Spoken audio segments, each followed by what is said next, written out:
find myself in a tight bricked square, completely enclosed and locked off.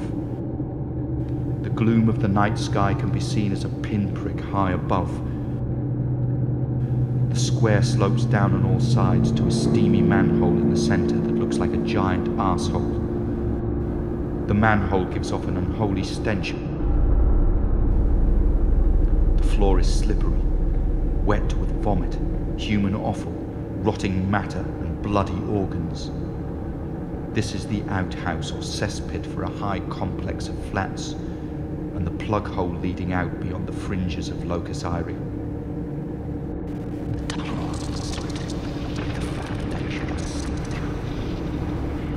I sit down in a puttic and slide cautiously towards the hole, unsure of the depth of the drop beyond.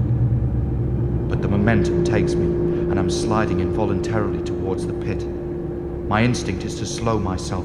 I reach out to gain purchase, forgetting that my right hand is missing 2 fingers. The stumps scrape like chalk against the rough brick, leaving skid marks of blood. I screech like a cat. My legs flail about. A build-up of fecal matter between my soaking, naked toes. I speed towards the lip of the manhole and drop over the edge, descending into the darkness, plummeting awkwardly for about 20 feet before my knee crunches on the concrete floor and I keel over. I'm almost unconscious with pain, and I can hardly move. At the bottom of the pit is a single low-ceilinged tunnel that snakes off into the distance. Looking round, I see there's no means to climb back out. My path is marked by ill fate. My clothes are ripped to shreds and sodden with blood and vomit. The tunnel is freezing cold, lightless, airless, and menacing. I can't afford to take a rest. I have to struggle against the pain and drive forward. I start to crawl through the tunnel on all fours. Each time I depress the injured left knee against the damp floor, I recoil, a sharp spasm of pain shooting up and down the leg, my spine bending almost in two as though sawn through with a hacking blade. Progress is distressingly slow and painful. I can neither see where I started, nor where I'm bound. The tunnel seems to get tighter and blacker with every minute that passes. How long have I been here? An hour? 3, 4 even? Perhaps no more than 20 minutes.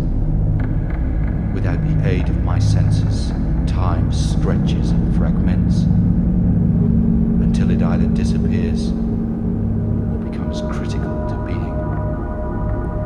My mind warps, unable to grasp any material construct except blind touch. Time has shriveled up like a frozen mucus, returned to the black source inside me from whence it rose. I balked up time and made the world. Now time has died. Fuck it. And the world dies with it. But free of time, I shit myself. Thoughts shatter before they take hold. I feel a rising panic, claustrophobia consuming me. I'm genuinely in the middle of nowhere, with no way out. Am I dead? Is this death? My mind oscillates wildly, surging between one memory and the next in search of the missing pieces. Aged 4 1/2, holding my mother's hand as I walk along the blacksmith's wall in the dead of winter, crepuscular light held aloft by bright crystals of ice, uneven sandstone slabs dressed in snow, counting the awkward steps as I go. 4, 5, 6, 7. The 7th slab slanted, tilt and tip. Mort, the imp, cloaked in black ice, skates past, cackles, and pulls me head first from the wall. Thud, loud enough to wake hibernating animals. My face cracks the paving stone clean in half. My neck snapped. bent at a perfect right angle, my green stick forehead pressed flat against the floor, pushing the Earth out of orbit. Am I dead? Is this death? Aged 11, the age of shamanic awakening, hanging upside down to free the stagnant blood that's boiling my brain. The lights go out in the house. The black teratoma enters with stealth, puts his hand around my carotid artery, squeezes and stretches like a licorice bootlace, rips it out like a plug from a socket. Pop! Everything goes quiet. The back of my throat like a leaky drain. The blood pours out through a valve in my nostrils, warm and cold, bitter and sweet, dark and light. I fall into a deep coma. Roll over, Urfe. That's a good boy. Assume the fetal position. Left side. That's it. Now this won't hurt a bit. The lumbar puncture is standard procedure. I've done this 1,000,000 times. Needle number 1 clocks in at a mean 9 inches long. Daddy cool. Daddy cool. Lumbar region, sacral, place of the lower god. Knives at the ready. Stab the fucker if he makes a run for it. Needle number 2 at 3/4 inch, long enough to get past the dura mater, breaks the spinal casing, and lets us get at the yummy fluid inside. What? Shit! 3/4 inch? That should be the anesthetic, you stupid shitbag! Let's spike the fucker, he'll never know the difference! Am I dead? What? It's not my fault. I heard he tried to hang himself on a guy line on a camping holiday. He was no older than 10 at the time.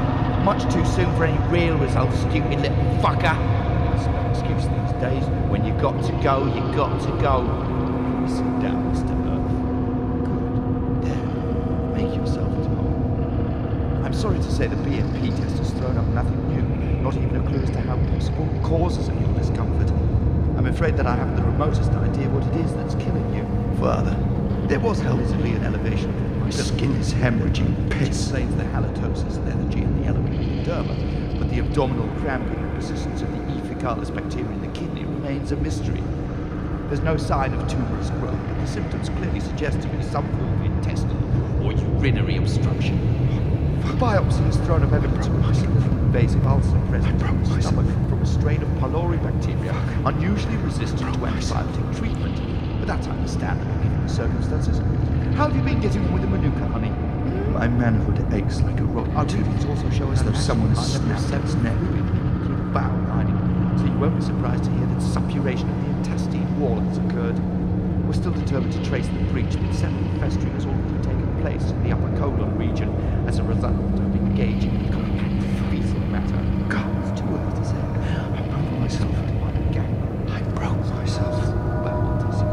Should you choose to allow us to invest? Now I piss sitting down like a woman. There's really no discharge weeps from the end of my piss. So I'm sewage secreted from an opening that smells like cat or except there. Too late to reverse the damage in this instance. But you should piss in this jar, please, Mr. Urfe. The patient is advised to steer clear of unnecessary danger. Human intercourse should be avoided because shit is blood. Suppose it's companies that large companies, and I'd like to take some x-rays of your childhood memories if that's okay. A last throw of the dice if you can follow my meaning. I'm afraid there's something eating you inside out, Mr. Urfe. And I'm here to find out exactly who or what our little friend is. Human intercourse should be avoided at all costs. Now, where did that come from? A blaze of reason breaks through the insanity, soaking through the skin down to my damaged senses. Suddenly, a tidal wave of light floods the tunnel. I'm taken by the undertow and rinsed through by a flash of radiant energy. At last I can see.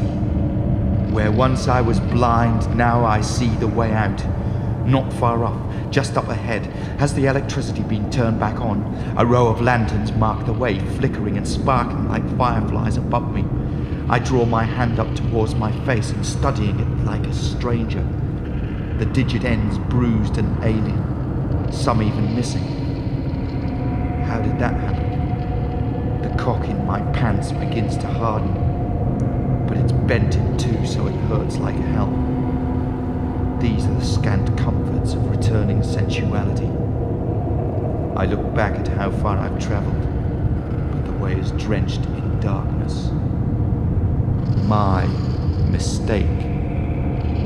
When I turn back round, the sky's gone out again, and I'm back in my private hell. And that's when I determined the need to survive. Fuck. I'm losing my mind, hallucinating like crazy. I've got to get out of the pit. I crawl forward, following the residue of my recent intuition. An opening can't be far away. I feel it. This time, though, I hold on to myself, desperate not to be taken by the demons of my imagination. I've become intimate with the tunnel, connected to it in some obscure way. It's this thought that drives me on. Can any man dream his own death? Surely not. Perhaps I'm already dead, and for me there is no tunnel of light to walk towards, to guide me towards paradise. I have been swallowed by the tunnel of dark, leading home to nothing. Neuter, dissolution, void. And then I see it. Above my head, a glimmer, a sliver, a shaft of light, the end game, another manhole with a mere 20 feet climb upwards. Impressed into the bricks is a simulacrum of a ladder leading right up to the rim. I don't hesitate. I speed up the ladder like a mountain goat, all physical pain reduced to an illusion, sodden by relief. At the top I push against the manhole cover with all my might and it gives way easily.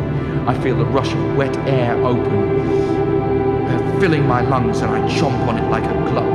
I lift my head clear of the pit and hoist myself up with my elbows.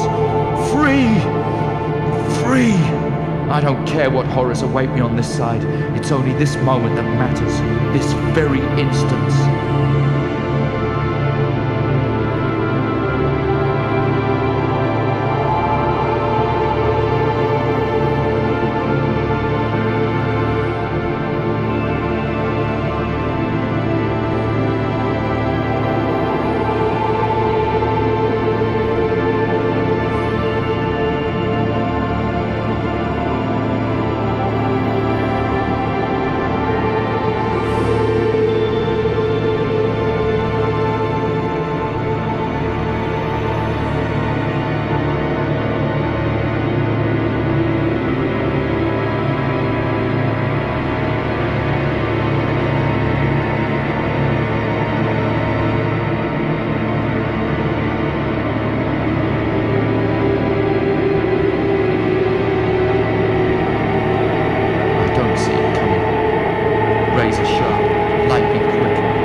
Cerebellum explodes in a clamour of splinters.